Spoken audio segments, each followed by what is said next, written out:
አድናን ዳንኤል ሚራ ከተሳሳትኩ ባለቤትሽ ማለት እሱ ነው? አዎ ባለቤት እሱ ነው። እታወቀው የቤቱ ባለቤት እሱ ነው። ታርቆን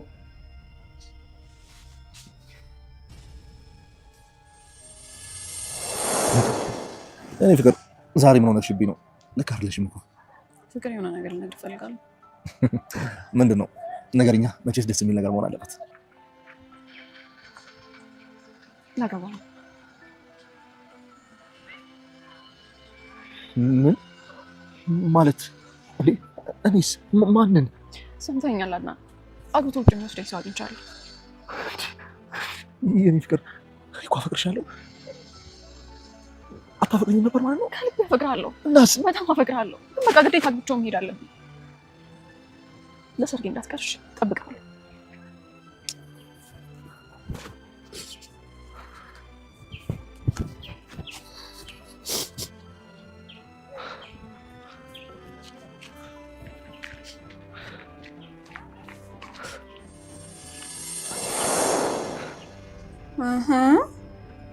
ምንድን ነው? እሷ ደግሞ ሰራተኛችን ልሆና ትባላለች። ለእሷ ዛሬ በጣም ከባድ ቀን ነው። እህቷ ሞታባት መርዶ ላይ ናት። በጣም ያሳዝናል። ፈጣሪ ያዝናሽ።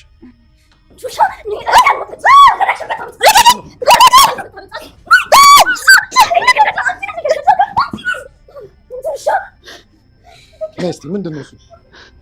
ሰይጣን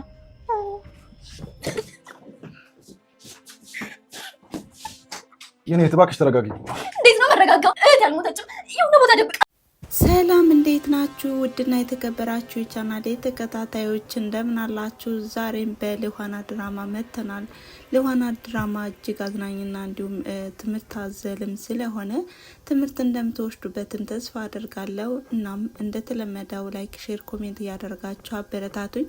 ስለምታበረታቱኝም ከልብ አመሰግናለሁ በማለት አዲስ ሰብስክራይብ በማድረግ የደወል ምልክቷን በማጥቆር ሁልጊዜ የምለቃቸው ቪዲዮዎች እንዲደርሷችሁ አድርጉ እያልኩኝ እንግዲህ በባለፈው ክፍል ቪዲዮ ያቆመውና እንዲሁም በጣም በሚያናድድ ሁኔታ ሚራ ለልኋናም የእህቷን ሞት ተናግራም ነበረ። ታዲያ በዚህም እየተናደደም ነበረ አድናን።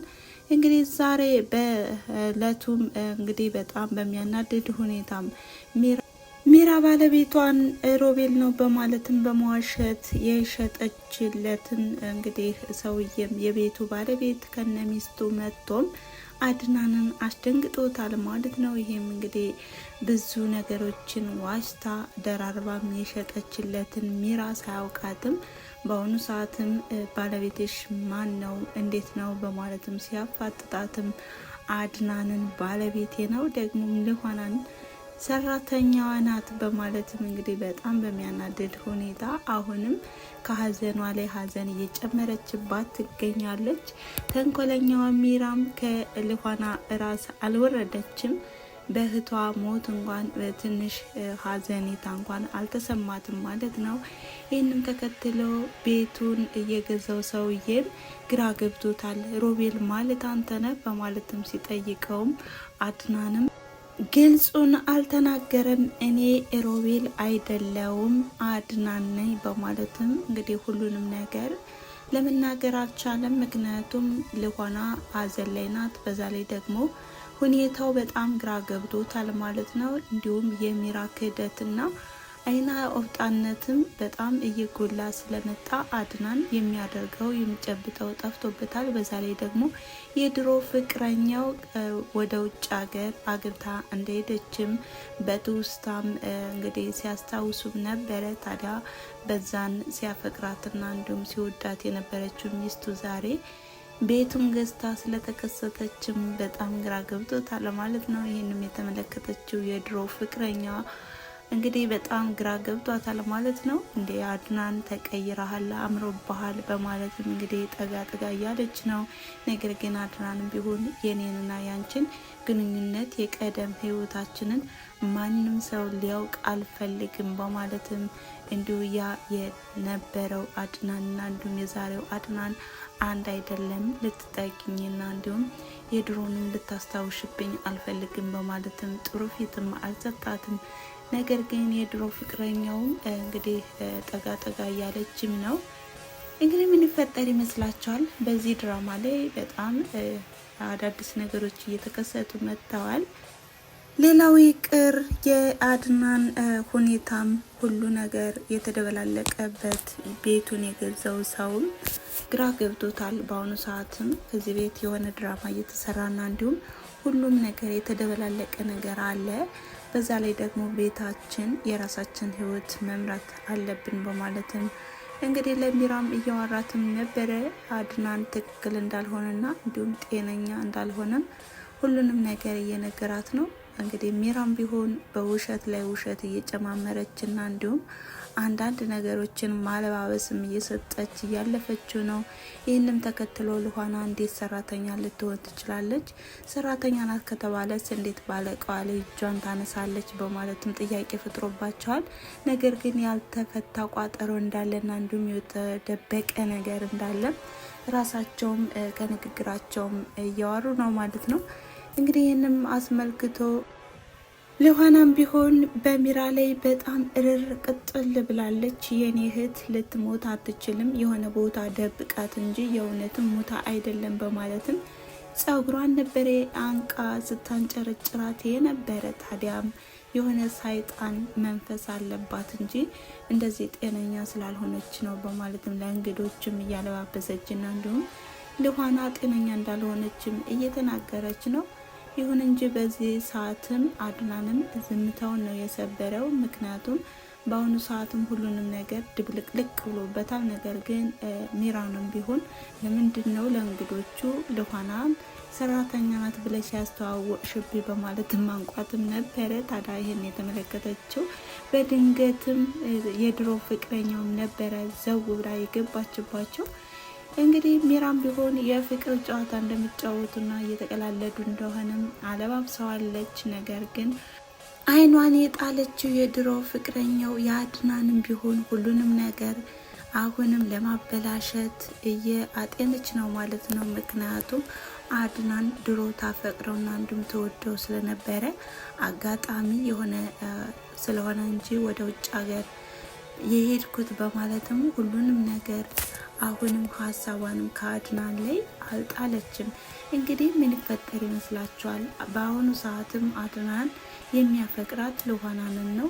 እንዲሁም ደግሞ የአስመሳና ተንኮለኛዋ ሚራም የህግ ባለቤቴ ነህ፣ ሰማኒው እስካልተቀደደ ድረስ ባለቤቴ ነህ፣ የትም ልሄድ አልችልም፣ እኔ ፈቅጄና ወድጄ ሰማኒያውን ካልቀደርኩት በስተቀር ባሌ ነህ በማለትም አፋጠዋለች ማለት ነው። እንግዲህ አድናንም ቢሆን የተመሰቃቀለ ህይወቱም አሁን ላይ አደጋ ላይ ነው ማለት ነው። በዛ ላይ ደግሞ ቤቱን የገዛው ሰውዬም እኔና ባለቤቴ ከመጣን ይኸው ዋልነ አደርነ፣ የራሳችን ጊዜ ልናሳልፍ አልቻልንም፣ ስለዚህ ልትወጡልን ትችላላችሁ በማለትም ያው በቀጥተኛ ንግግርም ባይናገርም ለአድናን እንዲዘጋጁና ጥለው እንዲወጡም ተናግረዋል ማለት ነው። ነገር ግን አድናንም ቢሆን ውጡ እያልከን ነው፣ በቀጥተኛ ለምን አትናገርም በማለትም በስሜታዊ ነው የተናገረው።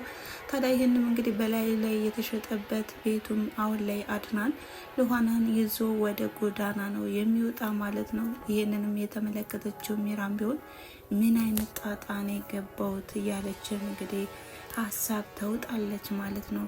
በዚህ አጋጣሚ እንግዲህ ያው ትምህርት ልንወስድበት የሚገባው ክፍል ላይ ነው ማለት ነው። ምክንያቱም ቤት የምንገዛ ሰዎች ጥንቃቄና እንዲሁም አትኩረት ሰጥተን ልንገዛ ይገባል።